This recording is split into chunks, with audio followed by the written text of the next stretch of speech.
안녕하십니까. 커넬학원 수학과 강형곤입니다. 이제 기말고사가 한 달 남은 시점에서 여러분들이랑 같이 기말고사 어떻게 준비할지 얘기 한번 해보려고 짧게나마 준비해 봤는데요.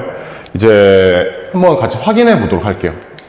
우리가 이제 내신이라는 게 어떻게 출제가 되고 어떤 방식으로 규칙성이 있는지 한번 확인을 해보고 싶어서 얘기를 꺼내 봤는데, 일단은 내신 문제다라고 했어요. 여러분들이 가장 먼저 확인해야 되는 거는 무조건 부교재예요. 그러니까 부교재 같은 경우 여러분들이 요번에 1등급 만들기였죠. 물론 작년 교재랑은 조금 다릅니다. 하지만 올해 교재 1등급 만들기였고, 공부를 조금 해본 학생들은 다 알 거예요. 아, 요번 부교재에서 굉장히 많은 문제가 출제가 됐구나. 그리고 완전히 똑같은 형태로 문제가 나온 것도 있기 때문에 부교재만 완벽하게 공부해도 60점, 70점 이상 나올 수 있겠구나라고 알 수 있었을 겁니다. 그래서 그 부분에 대한 자세한 내용은 저번 동영상을 확인해 보시면 될 것 같고요. 그 다음에 그럼 부교재에서 모든 문제가 나오느냐라고 하면은 그건 아니다 이거예요. 어디서 나오느냐? 기출문제에서 나왔었죠. 여러분들이 지금까지 봤던 기출문제뿐만 아니라 그 전에 옛날에 나왔던 기출문제, 모의고사 기출문제에서 다 출제가 되고 변형도 된다라고 얘기를 했어요. 그럼 이제 하나 조금 더 얘기하고 싶은 게 EBS예요. EBS라는 부분이 고1 과정에서는 솔직히 말해서 그렇게 많은 부분이 적용이 되고 출제가 된다라고 보긴 힘들어요.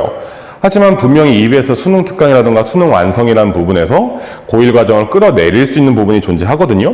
그래서 그런 부분까지 여러분들이 체크를 해야 되기 때문에 이 부분까지 같이 공부를 한다라고 치면은 분명히 좋은 성과가 있을 거라고 생각해요.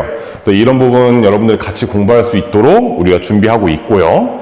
그래서 이제 내신이 이렇게 출제가 된다라고 얘기를 했을 때 그러면은 공부는 어떻게 해야 되느냐 이거예요. 공부는 어떻게 해야 될까? 그러면은 공부는 어떻게 해야 되냐라고 보면은 4단계로 나눠봤어요. 개념을 학습해야 되고, 개념을 적용시킬 줄 알아야 되고, 이제 문제풀이에 들어간 다음에 실전 연습해야 되겠죠. 그러니까 개념 연습을 한다, 개념을 학습한다. 내가 원의 방정식이 됐든 직선이 됐든 방정식이 됐든 그 내용을 알고 이해를 한다라는 거죠. 내가 단순히 암기를 하고 배웠다로 끝나는 게 아니라 내가 다른 사람들한테 설명할 수 있어야 돼요. 그렇게 설명할 수 있을 정도로 완벽하게 배운 개념을 가지고 이제 기본 유형 연습을 하는 거죠. 당연히 기본 유형 연습에서 문제가 잘 안 풀리면은 오답풀이도 해야 되는 거고, 그럼 오답풀이까지 하면서 기본적인 부분은 마스터를 하셔야 돼요. 그런데 지금 시험이 한 달 남았어요. 시험 한 달 남은 시점에서 나 아직도 개념 학습이거나 개념 적용을 하고 있다라고 하면은 문제가 있습니다, 이거는. 그래서 여러분들이 중간고사 끝나고 나서 솔직히 시험이 끝났다라는 안도감도 있고, 솔직히 이제 시험이 그렇게 마음에 드는 점수 안 나온 경우도 있기 때문에 약간 풀어지는 경우가 있어요. 그래서 우리가 항상 얘기하죠. 그거 꽉 잡기 위해서 선생님들이 자꾸 신경 쓴다. 선생님들은 엇박자 나지 않도록 조심해라 라고 자꾸 얘기를 하는 부분이고, 여러분들도 그걸 자꾸 기억하고 있어야 돼요. 아, 내가 학원을 다니면서 이게 풀어지면 안 되겠구나. 잘 따라가야지 우리가 한 달 남은 시점에서 내신 대비 들어가면서 문제풀이 들어가고 실전 연습 들어갔을 때 호흡 맞춰서 갈 수 있겠구나 라고 생각하셔야 됩니다. 또 이제 문제풀이 들어가면은 앞에서 기본 유형 연습은 했기 때문에 이제 심화 문제 위주로 진행을 할 거예요.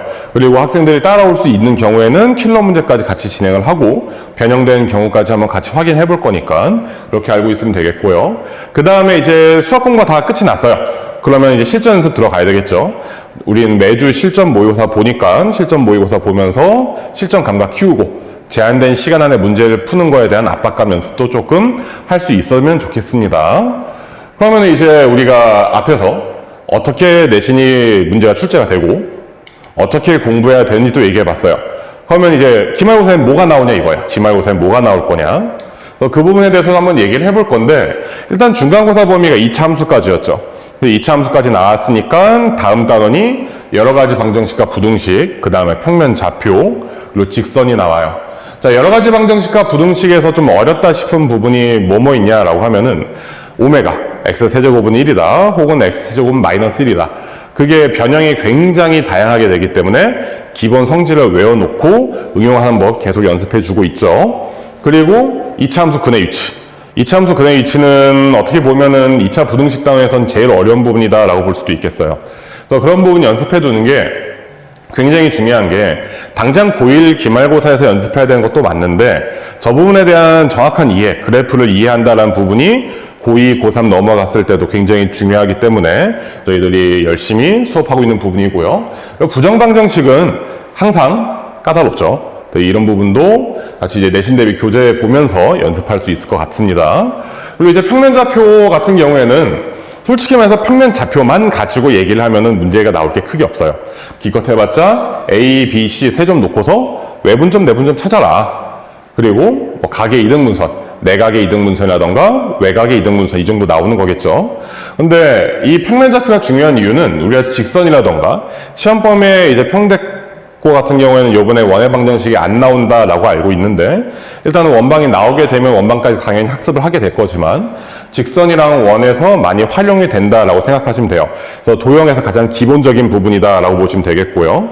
그럼 이제 직선까지 딱 나온다라고 했을 때 여러분들이 정말 어색해하는 부분 중에 하나, 기울기를 이용한 거리 구하는 부분이요.